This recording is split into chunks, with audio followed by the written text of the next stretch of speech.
Well, happy day, friends. It's been a pretty nice week in spite of the humidity. I've been so grateful to have these days where it's just been in the high 90s. I know there's places all over the US that are super hot when we've had this nice little, what we would call a cooling trend come over the valley. And we actually got a little bit of rain. Real rain, where I didn't feel like I had to water that day because we got such a good overnight rain. But other than that, it's kind of sprinkled.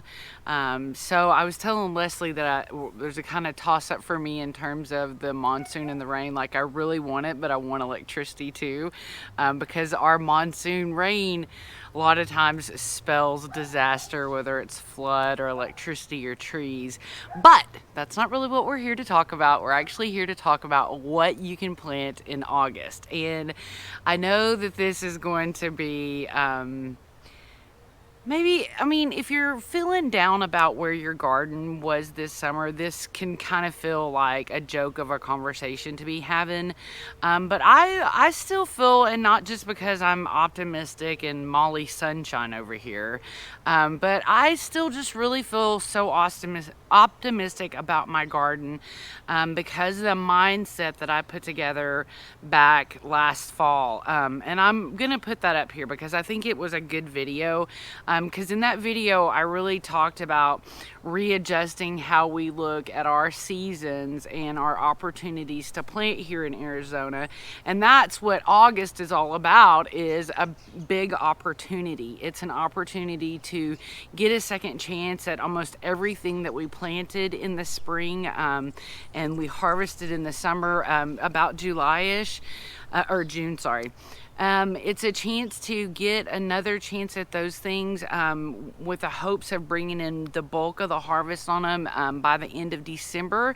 And it's also the opportunity to get the first chance at our spring and fall gardens. So because the things that we can start planting on the 15th of the month, they're going to be very consistent all throughout the fall and the winter.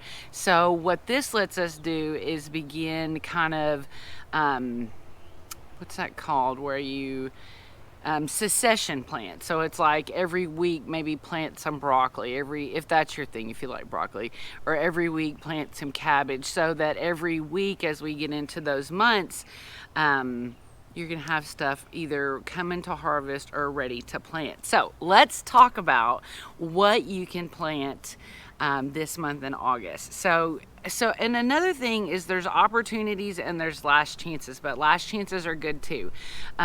So we can plant basil. It's our last chance at black-eyed peas. You can start your green snap beans again, along with the lima beans. We're getting close to our last chance with planting pinto beans. We can start planting soybeans again, and we're getting close to our last chances for yard long beans. And I do know of some people that have had better success with some yard long beans throughout the fall and winter. So if you haven't had that success, that hot summer success with yard long beans, and you like them, then you might want to think about putting some in for the fall and winter to see how they do in your yard. So we can also get another chance at corn. It's our last chance here in August because obviously the time it takes for it to grow. Our cutoff being the end of December is because in Arizona, that's about the time we start to get a chance at some type of frost, some overnight low temperatures. So that's why this is your last chance at some of these things. So last chance on corn, last chance on Armenian cucumbers, which also falls into the family with all those melons, the cantaloupe, the honeydew, all the fun stuff. You can also get another chance with standard cucumbers. So again, if all your cucumbers from the spring, your standard cucumbers are gone and done, or you didn't have great luck, get some of those going now so that you can be picking them as silly as it sounds around Thanksgiving. We can get a last chance at okra, and it's so funny because I actually got the seeds. I've got them frozen in my freezer and I just haven't planted them, but I really kind of want to go ahead and put a couple in because I really want to harvest them really small to pickle them, because we're having a lot of fun with pickling stuff. So last chance on okra. You can get a last chance on planting summer squash, and and that's probably going to also be with the winter squash too. I'm going to still push a little bit of winter squash. It probably was done maybe at the end of July. But then there's also sunflowers, tomatillas, and watermelon. And next week is probably when you're going to see places like Summer Winds have another round of these things, including tomatoes. So if you want tomatoes, another chance at tomatoes, and you haven't done your own starts, you're going to either want to call. We start back to school next week, so that's high on my list. Probably the first day of school is to go to Summer Winds. But I suspect, because I know that Velarde Gardens is working to get her tomatoes up there by the 1st of August, so I would suspect that all the things like the standard cucumbers, the summer squash, the winter squash, all those things, that you could probably go and get those if you haven't done those from start. Now, coming into the 15th of the month is when we can, like I said, start all the brassicas and the bulk of a lot of our fall and winter planting. And I'm going to show you, we're going to run over and check this out, and then we'll come back. I had to bring you over and show you my broccoli. Okay, now I've told many of you before that I usually just, when plants die or done, I just cut them off at the base and let them keep going. Well, I battled broccoli and probably yod fall coming up in my bags all summer, and I just kept going and pulling all the leaves away. But this one, I just finally, when the melon died in this bag, I was just like, okay, whatever, you can go ahead and keep living. So this is the reason why you definitely want to take a shot at starting with your brassicas now, because from a seed, the little leaf is going to be no bigger than my thumb, and it's going to take a long time for them to even get this size here. So this is going to be a prime early first producer, and this is your proof and your total reason why you should go ahead and get going with your brassicas. And this is under shade, so that's all you got to do. Get your seedlings going and put them in the shade. So like what you just saw with that plant is the whole reason why we can get away with beginning to plant these winter crops. It's because from like seed to even a seedling to getting to that stage takes a really long time. And so during that time, and with the way our temperatures are going to be, so let me talk a little bit about that. Because we are going to stay in these, what we feel like is pretty nice temperatures, the 90s and 100, low 100s, well into about the middle of August. And so those are prime times for seedlings and starts to get going, especially if they've got a little protection from late afternoon sun. Mid-August, we're going to see some 107, 109 days, which can maybe push us up into those 110 days. And things can change, obviously, but for all intents and purposes, looking at the next 2 months weather-wise, we're not going to be getting into what I feel like super extreme temperatures, and that's over 110. So if you've got, say, about 2 weeks now of really mild for low desert Arizona temperatures, why not get going with some of these starts that like the warmth as in terms of being a seed and wanting to germinate. And again, for something like a broccoli or cabbage, it's going to take so long to get even to the point of a semi-mature plant, an edible plant, if you will.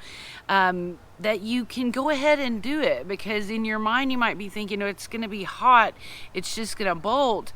But when it's just like 4 or 5 leaves like you saw over there, there's nothing to bolt. It's not going to be able to bolt until it gets some type of head on it. So do it. Let's just do it, okay? Let's get this second chance. Let's get excited. Let's get re-energized. Like I said, I'm so glad I had this thought process in my mind from that video I just pointed out a while ago. I'm so glad that I had that, because it was just so easy in July to be like, whatever's living's living, you know, and I didn't feel down about it. And I learned a lot of lessons, you know, like, we got to get stuff in early, because if you delay, then that's how you miss the window and you don't get the gratification. But if you get your stuff in the early spring as early as you can, then you miss a lot of things. You get to harvest more, but you also miss other things like the bad temperatures, or like squash bugs. You know, squash bugs really start coming out mid-June, end of June. So if you got your squash in early, you got a bunch of good harvests in, then you're gonna miss that squash window, because that's what I'm gonna do next year. Is I'm gonna plant early, and as soon as I get my biggest harvest off of all my squash, I'm cutting them down, and I'm not gonna replant them until like the 1st of August. And then I'm gonna miss that squash bug devastation, because what I did this year is I harvested all the fruit, but I left my choice plants out there thinking maybe I could get them through the extreme heat, but I couldn't, because the squash bugs took them. And I was not very vigilant about getting the squash bugs off. I mean, I do know a couple of tricks, but I wasn't even vigilant about that, because I was hot, you know. You know, I was hot, and I didn't want to go out every single night. And that's also like about the time that we went camping, so it was like that's when it started. And I felt like it was too much of a chore to be telling the girls like, hey, I know it takes a half hour to water, but can you also like do all this stuff with these squash bugs? So this is our chance. This is the chance to redeem whatever you feel like you didn't get enough of in your early summer, late spring harvests. So it's a great time to get a lot of different things going, and I hope that you're pumped, because I'm pumped. I haven't done a ton this week, like I've told myself I was going to, but I did get all the front bale planted.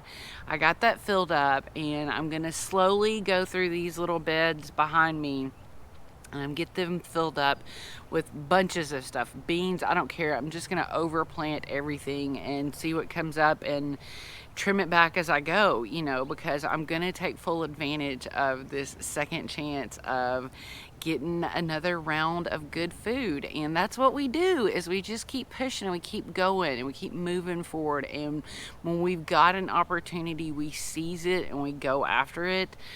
We just don't let what bummed us out a little bit ago drag us down, because if we did, then almost everything in the world would right now. Okay, so we're not gonna do that. We're gonna grab a hold of this list, and if you need seeds, maybe we should plan a get together soon.